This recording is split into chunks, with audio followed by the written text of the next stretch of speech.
Hello, thank you. It's such an honor to be here at this stage at this beautiful theater. And I'm really excited to be here because I can feel that there's such an enthusiasm and excitement going on here in Perth, and especially at this room today.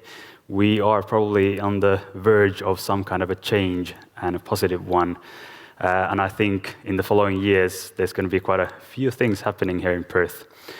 My apologies already beforehand for the Queen of Time. I usually get excited when I'm talking and then I just go on. Probably instead of being that bus driver, I'm going to be the guy who hops on the bus and hijacks it and takes it somewhere completely else where it was going. But yeah, if you use Twitter, Facebook, Instagram, hook up with those, please connect with me, and let's go. I'm a kind of a dreamer. I'm a guy who believes that we shape the world through our own actions. And I really believe in open cities where the public space belongs to us, the people. And I believe that we should actively shape the living environments where we are and the neighborhoods where we live in. If you're going to live somewhere, you should make the place look like yours, and you should show some love for your city. So my weapon of choice is events. What I usually do is rethink, redesign, recreate the feeling and purpose of urban places through some positive actions like urban interventions, flash mobs, and different kind of happenings. And because I believe that communities are built doing together, most of the events I organize are all about participation and interaction, about bringing people together and about connecting people. Like, for example, here, I think we should have much more time to actually talk with each other and share our experiences. Usually in the events I organize, there are no performers, but instead people come together in public space, take over something and create something new, something fun, something surprising in it. You'll probably get the idea if you think of 100 people having a water gun fight at the beach, or then a huge tag game or hide and seek at the department store or mall, 300 people singing a group karaoke together in public, or a samba flash mob where the dancers actually control the percussionists and the music with different kinds of color codes. Or then dancing tango on a river ferry crossing the river. Or then it might be a sparkling wine floating at the Central Bay area in Helsinki, like on these pictures. One of the events I've done a couple of times is a street art tour, where you don't go to see street art, but instead do it yourself. We gather a group, around 50 people, with no previous experience of art or street art, and we arm ourselves with scissors, colorful contact plastics, sticky tape, stickers. Then we invade a public space and start transforming the poles and booths into living creatures by making some eyes and hands and feet and wings and whatever on them. A fun activity and brings really street art from the night to the day and from a lone activity into a group action, learning from each other. Then one of my favorite events, clicker. One of my favorite events is the Bicycle Day, where we are really creating a community around cycling. We gather together and go repairing, decorating, tuning up bicycles. We have some food, music, circus, whatever. And then we go on a bike ride, reclaiming the streets. 400 of us in the middle of the road, showing that there are bicycles in the city. It's vitally important for the infrastructure to change, like Peñalosa was talking about it earlier today. And then we ended up with a bike-in movie instead of a drive-in movie. This one is an event called the Choir Corridor, where we split the choir on both sides of a street, and then the audience walks through the corridor. And while you're walking, you hear it as a stereo, and then we have the bass on the other end and the altos on the other end. And by walking through the corridor, you can actually mix your experience. It doesn't sound the same anywhere it is. But that's not all. We made the piece so easy that anyone from the audience can hop onto the choir and sing along. And anyone from the choir can hop onto the audience and experience the piece. So completely mixing up who's on the stage, who's a performer, everybody being an integral part of the actual event. This one is from a musical gallery of 50 different kind of artists performing in hidden corners of the old town in Helsinki, able to revitalize the area. And it's a prime example of placemaking with music. And the idea was that you don't go there to experience a full concert. You go there to take bits and pieces from performances. And then if you don't like something, you stay there. If you don't, then you just pass along. Go around the whole area with a map, like in an art gallery. Wheel of Helsinki is also pretty notorious for clicker. 1, 2, 3. Yes! Okay, so Wheel of Helsinki is also very notorious about the wild parties that we do in the summertime in Helsinki. That's me in the middle. And yeah, we kind of, in the summertime, we take over the streets and do a lot of kind of interventions. But the most popular parties are the ones where we have about 1,200 people dressing up in old-fashioned vintage style and dancing together old Finnish music from the 50s and 60s, waltzes and tangos, jazz and rock and roll, all together. And then dancing together, it's something that we've lost along the years. We don't do it that much anymore, but it's a great way to meet people. And I actually sometimes feel like I'm the biggest pimp in Helsinki because people just hook up so much in these parties, either for one night or then for life. I've been DJing in so many weddings where the couple has met at my parties. And that, if something, is beautiful for me. Usually the events I organize are all about creative placemaking and exploring the new possibilities of using public space. And through that, we're building a relationship to the public space. The more you feel the city and public space is yours, the more you'll spend time in it, and the more you will take care of it. For me, one of the often ignored key factors of a well-designed and successful public space is livability. And one of the ways I measure it is what I call the hanging out factor. It's how much you want to spend time in a place and how much it encourages in interaction with the space and especially with other people in it. So obviously, my main interest in events is all about interaction. The traditional kind of culture, whether it be concerts, theater, arts, talks like this is based on a top-down model where someone on the stage transmits something to the audience and you just passively receive what I'm saying. I'm much more interested in the events that are creating the right type of atmosphere and that enable us to really communicate, to meet, and to interact with each other. It's simple things like a shared water gun fight that make previously unknown people suddenly friends. You've shared a moment, 10 minutes of water fight, and suddenly you feel like you know everybody. It's so easy to go to talk to people after that. I think being an important part and doing together is really what gives us much more powerful experiences. When we are the event ourselves, and when you are the event, together with all the other people participating, it's bound that we are actually feeling much more than when we are just receiving.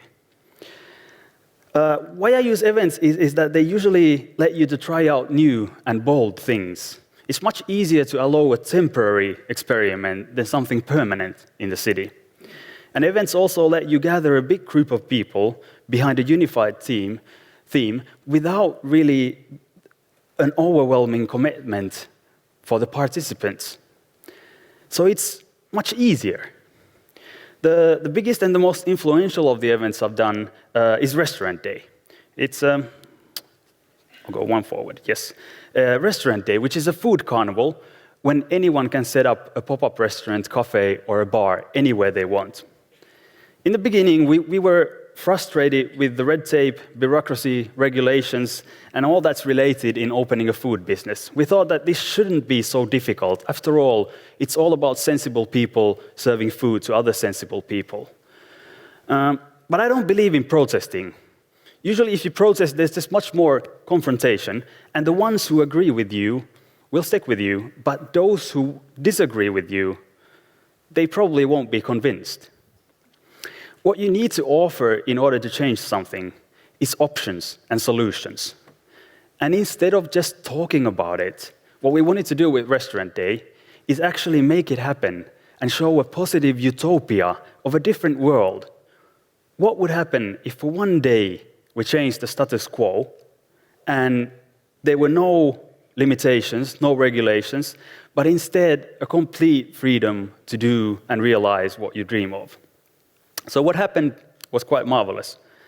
The creative madness that was unleashed when the people were given the possibility to actually realize their wildest ideas was just amazing.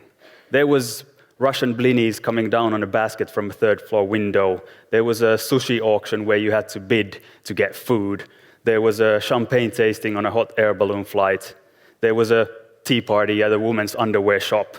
There was an ambulance bar where doctors were examining you and giving you drinks prescriptions. There was a pie cafe that two girls did that was serving dirty jokes alongside the pies. And they had a slogan that, tonight everybody's going to get some pie. Then there was a Viking menu on a tattoo shop, and there was a Lord of the Rings themed pop-up restaurant where the waiters were dressed up as orcs and elves. There was a finger food restaurant for babies where all the food was displaying on the table and the babies could pick up what they wanted and eat, and then if they didn't want something, they'd toss it out. There was an 80s after-ski restaurant done by a wannabe ballerinas group. There was a restaurant serving hangover pizzas with painkillers, and everybody was watching MacGyver together.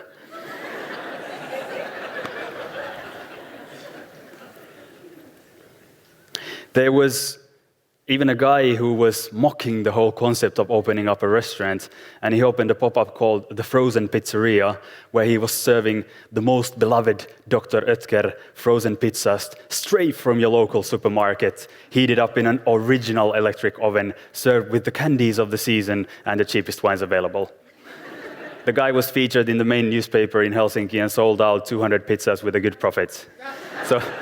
So that's what happens on Restaurant Day. It gets crazy. And most of the people who actually participate on Restaurant Day, they're not food professionals. They are normal people, just like you and me, who have no experience on running a restaurant. They just want to have a fun experience and offer a fun experience for others and do it together with others. So in just 2 years, Restaurant Day grew to become the world's biggest food carnival. And it happens 4 times a year. And in the past Restaurant Days, altogether, over 17,400 pop-up restaurants have opened and done by over 70,000 one-day restaurateurs, have catered for over 2 million customers in 70 different countries.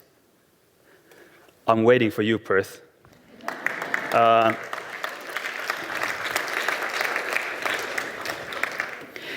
And I have to remind you that all this has been done without any budget, any funding, completely based on voluntary work. Last August, we had 780 pop-ups in Helsinki alone for 1 day only.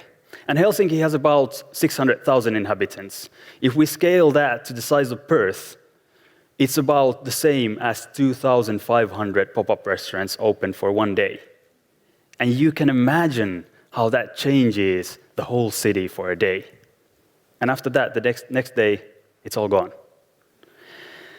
The atmosphere that we have in Helsinki on Restaurant Day is just amazing. People are so open towards other people.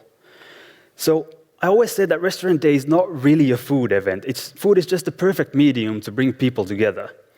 And there's no better way of meeting people than around a shared dinner table, because food is really something that unites us as people.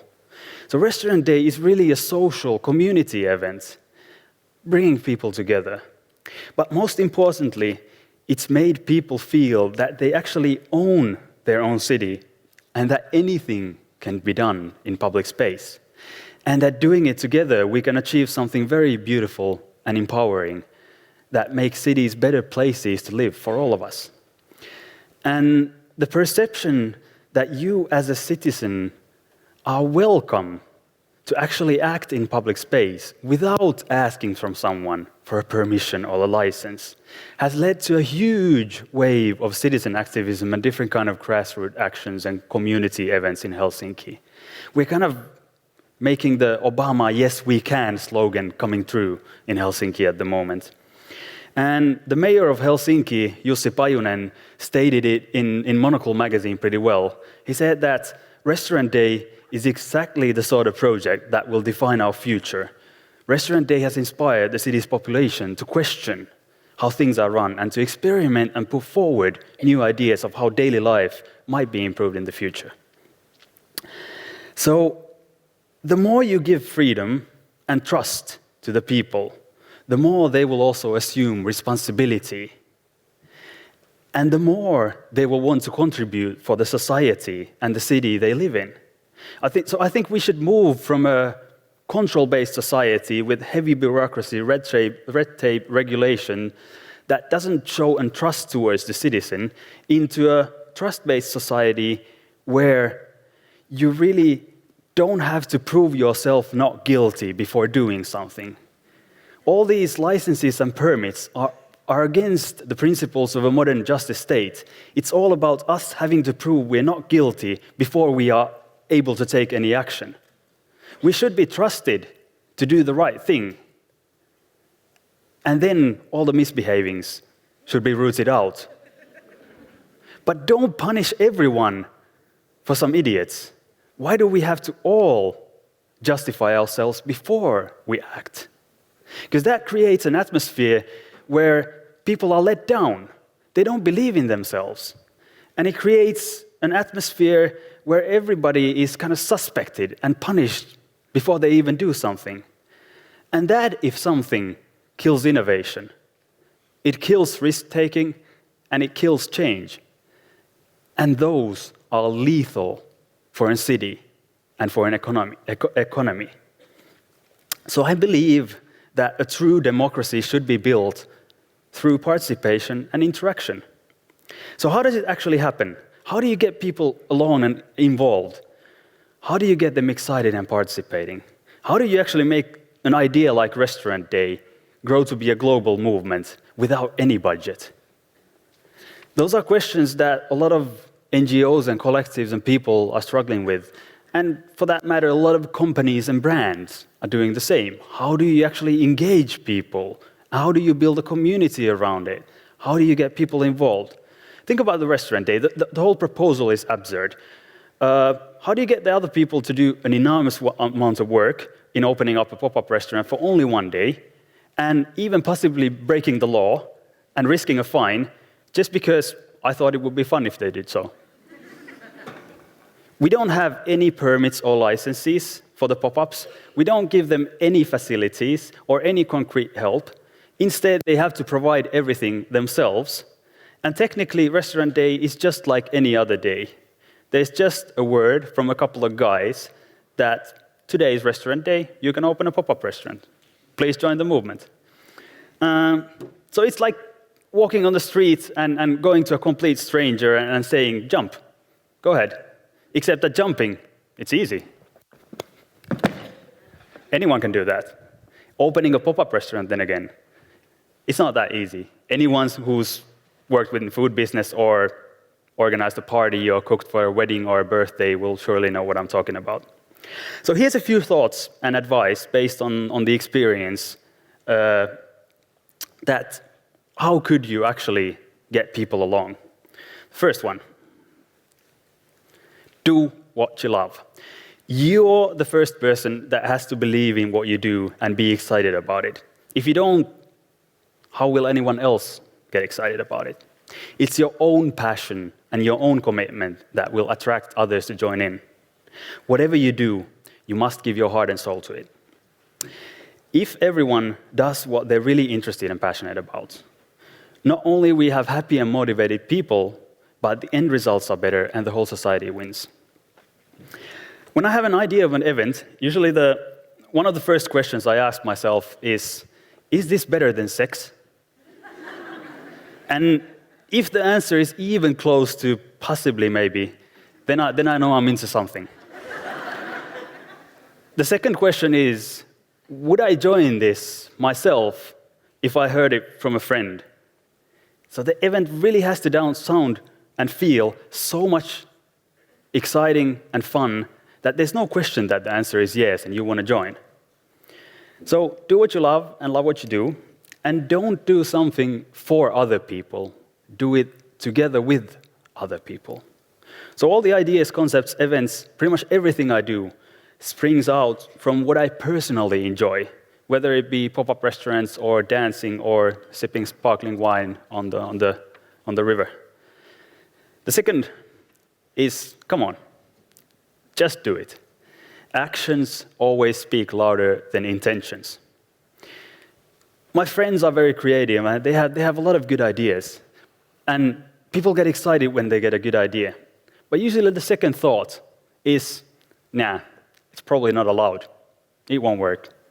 Or you have to really push it and have a huge effort. Don't limit yourself. Don't think about what is possible, but think instead what should be possible. For Restaurant Day, it was only 1 month from the idea to the execution for the first Restaurant Day. There was no pondering, no budgets, no grant applications, no thinking of what's allowed and what's not. Just straight to action. Usually the biggest obstacles and barriers that prevent good things from happening are not really real. They're inside our own heads. And overcoming the mental barriers and the fear of failure and just going there and trying it out is the most important thing you have to do. Not everything works or is a success, but if we don't even try, we'll never know. The mayor of Helsinki himself, when I talked with him, said to me that it's pretty good that you didn't actually seek out for the permissions and licenses, because if you would have, you never would have got them. And the whole event didn't happen. But now that you've done it, please continue, everybody loves it. Remember to share your ideas. Talk about your dreams. Talk about your ideas. Share them even when they're not ready. In service design and software development and programming, it's important to release the first version as soon as possible and then improve it along the way according to the feedback. In urban planning and events, this is even more vital and important. So you need to really engage the people. Include them already in the planning processes. Enable to build a co-ownership, because that results in higher engagement and more loyal following. The desire to participate and the commitment built around the feeling, if you're being an important part of the event and having a real possibility to influence both in the planning process and the end result, you will want to get involved. The more people can influence on what they're participating, the more motivating it becomes for them, and the more they will do for it. Then, share the ownership. And when you're thinking about small things and scaling them, don't scale up, or don't scale top down, don't scale bigger, but scale wider instead. Sharing the ownership has also other benefits. The responsibility over the thing and project, event that you're doing spreads over a wider group of people, and it doesn't load such a heavy burden on anyone's shoulders. The more you involve people and share the ownership with them, the less you have to worry about marketing also. So Restaurant Day, it's not really an event or a festival. It's a movement of people. It's an event that nobody and at the same time everybody owns. And all those thousands of people who open up pop-up restaurants, they talk for Restaurant Day. It's a common cause, a common interest that unites us and belongs to anyone who wants to participate. If you want to do it, join us. There's one occasion that illustrates this particularly well. In May 2012, our website crashed because it couldn't handle the 50,000 people wanting to get in. Because you can imagine if an event happens only on one day, there's a huge spike on the day in accesses. And since we're a voluntary organization, our resources are pretty limited. So 20 minutes after the website crashes, I get a phone call from Helsingin Sanomat, which is the biggest newspaper in Finland, reaching about 1 million people. And they're like, I heard your website crashed. How can we help you? And they ended up publishing all our content and maps on their website as a news piece. And if you're an event organizer, you usually do communications and marketing, wanting to reach out to people. You do promotion for media and hope that they will write something about you. Now the tables turned completely. They're phoning me, can we publish everything you have? Can you imagine that as an event organizer? But that illustrates so well that when it's a common cause, it's also theirs. Everybody comes in and supports it. So, sixth one, do together. Whatever you do together. I think all the people crave to be part of something and to actually belong to a group. So co-planning and the possibility of active involvement, they build a community around the event and what you're doing. Doing also together, it unites people and the community and creates the right feeling and atmosphere to it. For example, the choir corridor I was talking about earlier, it wouldn't have worked if we didn't invite half of the Helsinki's choirs to join already in the planning process and rehearsing of the piece. So the first singers involved, they invited more singers, and then they invited all their friends, and suddenly we had 400 people on the choir and 2,000 people in the audience. So we had like an organically grown participation even before the event actually happened. And the people in the choir, they weren't performing as they'd normally be on a choir. They were part of a community doing a fun project together. So then you need to also leave space for people. Don't present something too ready, something too polished, or something too well thought, expecting other people to engage and participate afterwards. Nobody wants to be fed. Remember that most of the people are not really interested in your brand, in your product, in whatever you do itself. They're interested in what you can offer and enable for them. And each person has a different motivation to participate and get involved. And there has to be space for everyone to leave their own mark in it and to actually realize their own passions towards it. On restaurant day, we give a complete freedom for the people. And they do whatever they do. So while being passionate about your thing, don't become blind to what are the interests and motivations of other people. Then you need to really, really make it work and clicker, make it work. It wants me to stop, obviously. Make it fun. The way we participate has really changed. I'm not into politics. I'm not into traditional involvement in NGOs or governmental organizations or whatever. Light activism and temporary participation is what drives people in nowadays, so that they can control the level of commitment themselves, whether it be just a little bit, and if you get excited and all that, then you involve yourself more. But the participation itself needs to be fun. So you really need to inspire and encourage people. Tell a story, paint a picture of a common goal. Why are we actually doing this? So you need to set your goals very high. You need to look further ahead to the future, and then often go after the impossible. My goal with Restaurant Day, for example, is world domination. And I'm not kidding. I want to establish Restaurant Day as an international holiday like Christmas or Easter, when everybody knows what to do, everybody can participate, and nobody actually needs to organize the whole thing anymore. The final one, Lead the way. Your own passion and enthusiasm pulls others in. The people, they rarely want to be the first ones on the dance floor when it's empty. When there's 10 people over there having a good time, they usually want to join.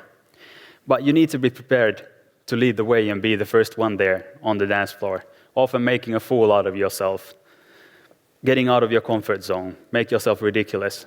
You're the one who sets the tone that the others follow. On first restaurant day, for example, I explicitly broke the law and sold illegal gin and tonics and rum and colas, alcohol sales, on 3 TV news, just to make the point that it doesn't harm anyone. So I'll end, like Peñalosa, with a thought that comes from great leaders like Gandhi and Martin Luther King Jr. One has a moral responsibility to disobey not only unjust laws, but also to break those rules and regulations that don't work and don't achieve what they are meant for in order to change them. Thank you very much.